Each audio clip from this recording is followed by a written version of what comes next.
Welcome to Guide to Survive. The world is a big, beautiful place full of incredible and breathtaking sights and experiences. It's also doing everything it can to kill you, and so that's where this program fits in. Before you venture into the great outdoors, you need to learn about all of the terrifying and mystical creatures that lurk in the woods, knock on your window, and hide in your toilet. With this guide, you'll learn how to identify a would-be assailant, analyze its strengths and weaknesses, and deal with it effectively. By the end of your training, you'll be ready to take on any creep or cryptid that crosses your path. So here's to you and the great adventure that lies ahead. Let's begin. Target analysis. Name: the Partridge Creek Monster. Class: dinosaur, living Ceratosaurus. Habitat: Partridge Creek, Yukon, Canada. Lifespan: unknown.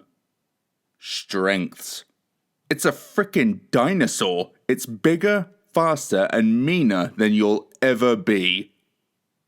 Weaknesses: little arms. Overall threat level: 8.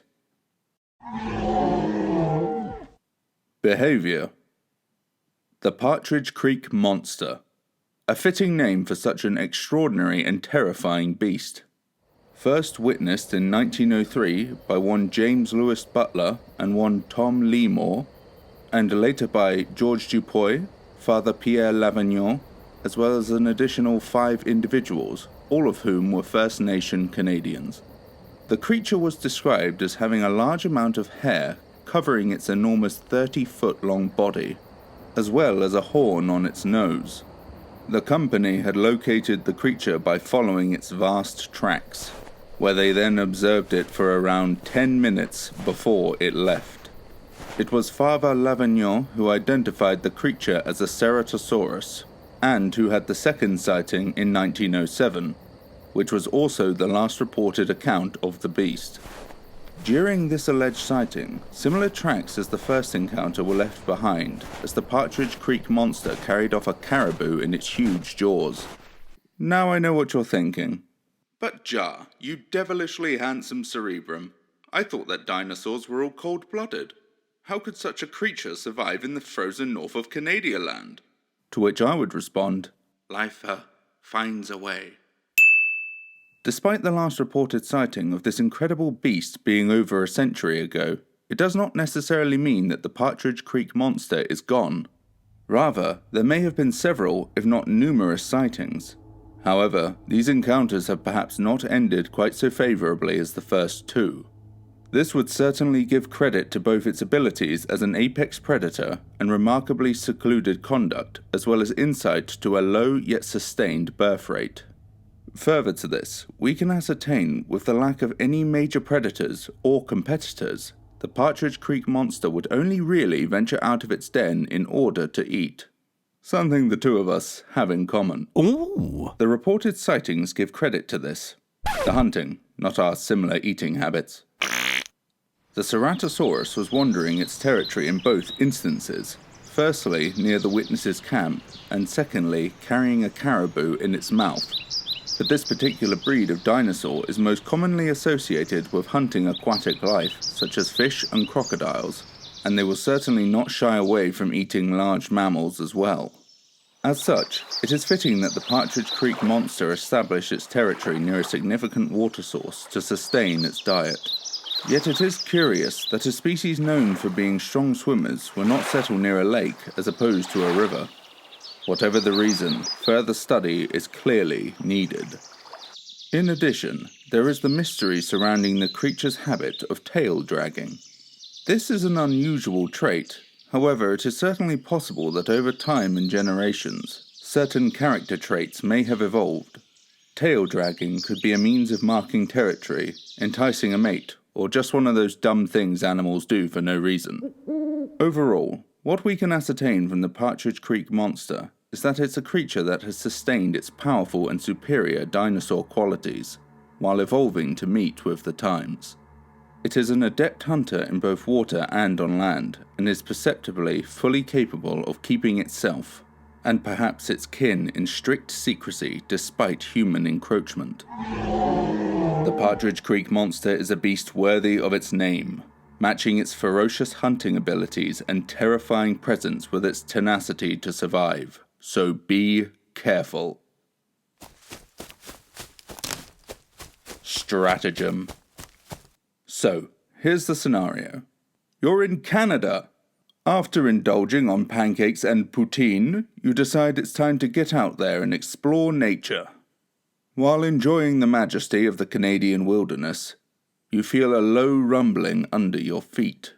The rumbling is getting stronger, and as you look around, you see the Partridge Creek Monster moving towards you. Your plan of attack. Firstly, scan surroundings. If there is a rocky crevice or a hole for you to hide in, go for it and wait there until the monster leaves. Avoid the water at all costs. The Ceratosaurus is an excellent swimmer and will catch you. Secondly, high ground. Looks like there wasn't a hiding place. Well, not to worry. I'm sure you'll do just fine, maybe. Depending on its distance away, try to make for higher ground. Ideally, areas with tight clusters of trees. Maybe grab a sharp stick while you're at it. Thirdly, get low. Depending on how far up the hill you got, you may be able to run downhill. This should lead the monster to fall. Alternatively, if this fails, stay low and run under its belly and around its legs. Avoid its quick attacks from its jaw, dodge between the trees and repeat. Its little arms won't be able to reach you as you run and possibly stab at it with your pointy stick. Fourthly, hard fall. Due to its massive, unsightly legs, careful who you say that to, the Partridge Creek Monster will become unbalanced, fall, and hopefully break its legs. Fifthly, brilliant work. It's completely at your mercy, assuming you have any. Pop quiz. Question number 1. Is it true that the Partridge Creek Monster can swim? Question number 2. Does the Partridge Creek Monster travel between Canada and the United States? Question number 3. Is it true that the Partridge Creek Monster will hunt both aquatic life and mammals? Question number 4. Is it true that the Partridge Creek Monster has been reported consistently since its first sighting? Question number 5. Does the Partridge Creek Monster rhythmically strike its tail on the ground? Answers. Question number 1. Is it true that the Partridge Creek Monster can swim? Answer, yes. The Partridge Creek Monster has a large, flexible tail, making it an adept swimmer. Question number 2. Does the Partridge Creek Monster travel between Canada and the United States? Answer, no. The Partridge Creek Monster is native and bound to Canada. Question number 3.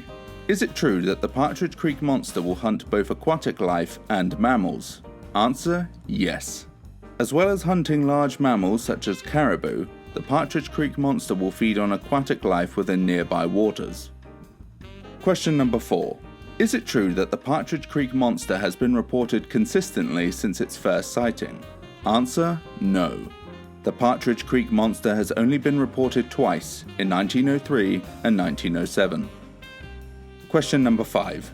Does the Partridge Creek Monster rhythmically strike its tail on the ground? Answer, no.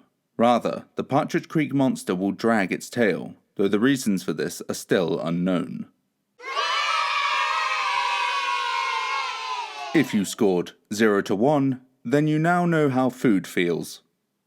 If you scored 2 to 3, then you might be alive, but your dreams of being a paleontologist have been dashed. And if you scored 4 to 5, smashing work. You took down a frickin' dinosaur! Conclusion. Excellent work. I'd say you're ready to get out there and face whatever challenges plot against you. And if you're not, then don't worry. You can re-watch these survival guides as much as you like. And they're non-refundable. I'm very proud of the progress you've made, and I know you're going to take the future in your stride. I've got a good feeling about you, sexy Goldblum. Good luck, and don't die!